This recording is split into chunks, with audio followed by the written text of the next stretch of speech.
Bonjour, Amujambo Yenu. Je m'appelle Patience Ngouba Mouchidi.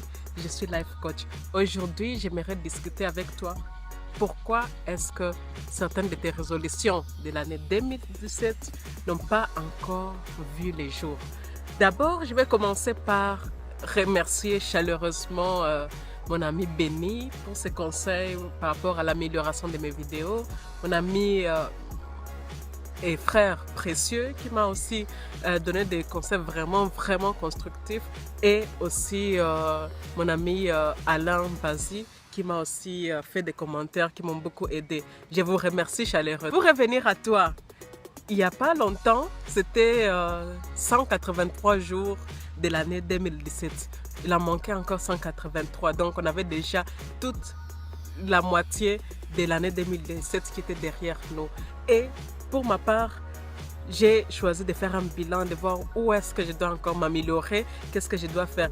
Et je voudrais discuter avec toi pour te rappeler quand même que les résolutions que tu avais prises au début de l'année étaient très importantes. Et ce serait dommage que tu les laisses tomber à l'eau. Regardons alors un peu les préparations mentales que tu as fait au début de l'année pour réaliser tes résolutions.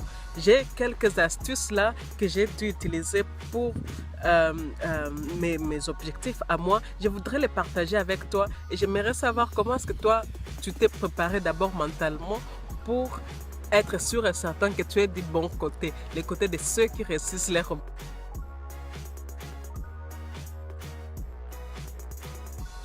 Alors, les premières astuces que moi je me suis demandé au début de l'année, c'est pourquoi est-ce que j'ai choisi de faire ces objectifs. Beaucoup des objectifs tombent à l'eau parce qu'on oublie pourquoi est-ce qu'on a commencé. Voilà pourquoi il est important, même si c'est maintenant que tu les fais, d'écrire encore une fois pourquoi est-ce que tu choisis d'écrire, de poursuivre les objectifs, les rêves que tu t'es donné pour l'année.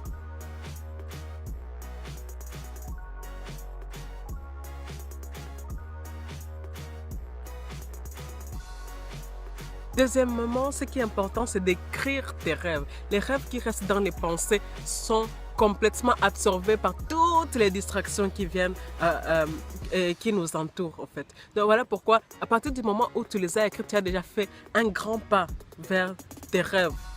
Beaucoup de gens ne font pas ça, je te jure. Donc c'est vraiment important de sortir du lot et de dire, bon, j'écris mes rêves, qu'est-ce que je veux réellement accomplir. Moi, je vais plus loin et chaque jour, je les réécris afin d'être sûr et certain que 80% de mes pensées se tournent autour de mes rêves.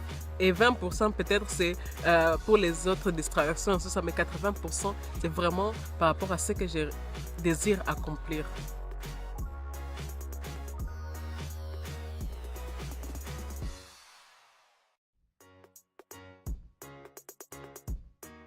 Troisièmement, ce qui est important aussi, c'est de prendre le temps de faire un plan stratégique.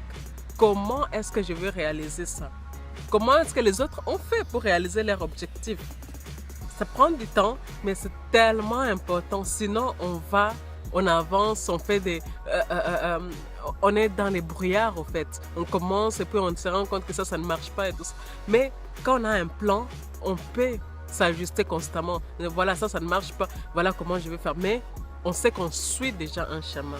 Ces plans-là doivent être conçus de façon à avoir les objectifs extrêmement clairs, avoir les dates limites extrêmement claires, avoir les temps qu'on se consacre pour réaliser ce rêve qui est extrêmement clair. C'est dire par exemple 1 heure par jour, je veux travailler sur mon projet. 2 heures, 3 heures, peu importe, mais c'est important de déjà mettre ça comme plan dès le départ.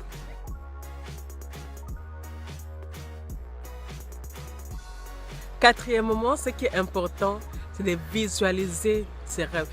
Qu'est-ce que signifie visualiser? C'est de prendre un temps, d'essayer de s'imaginer ce moment-là où on a déjà réalisé ses objectifs. Si, par exemple, c'est pour perdre 10 kilos, de s'imaginer à chaque fois les corps des rêves qu'on a quand on a déjà perdu 10 kilos.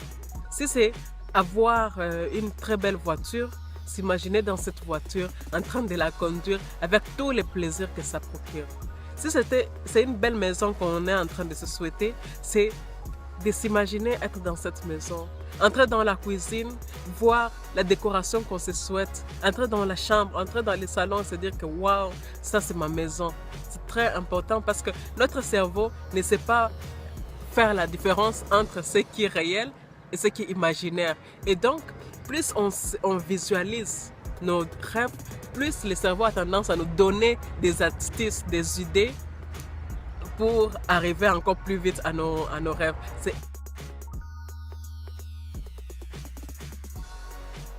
Cinquièmement, quelque chose d'encore très important, c'est de s'entourer des réussites dans notre domaine.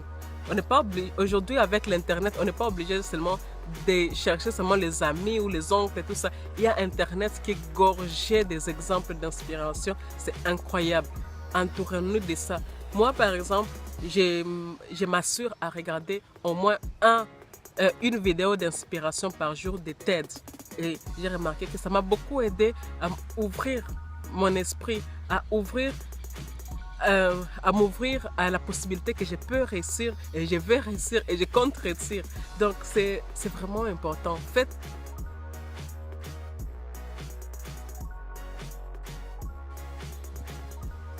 Alors pour finir, prends tes rêves comme priorité. C'est très important. Les distractions, il y en a vraiment, vraiment, vraiment en très grande quantité. Choisis de te dire dès le départ que voilà, 1 heure par jour, je suis en train de travailler sur mes rêves. 2 heures, 3 heures. Très important. Moi, ce que j'ai fait, c'est de prendre 25 minutes d'abord. Je me dis, bon, voilà, 25 minutes, j'ai fait ça. Quel que soit ce qui arrive, je suis d'abord concentré sur mes rêves. Bien sûr, j'ai fait plusieurs. Et pour finir, considère tes rêves comme tes priorités et donne-leur du temps. C'est important. C'est vraiment important de leur donner du temps. Tu te fixes minimum 1 heure par jour. On dit que voilà, maintenant, c'est pour mes rêves. Quel que soit ce qui se passe, j'ai ce temps-là pour avancer dans mes objectifs.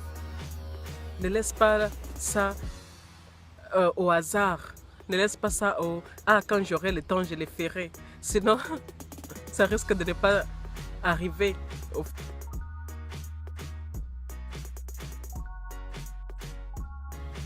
J'ai fini ma part.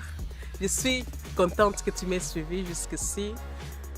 Je serais très contente si tu me disais comment est-ce que quelles sont les astuces que tu utilises pour continuer à avancer dans tes objectifs. Je serais vraiment contente de les entendre. J'apprends chaque jour et de toi aussi, j'aimerais apprendre. Si tu penses que cette vidéo pourrait inspirer notre personne, alors partage-la et sinon like. Et bon, je te dis à la prochaine.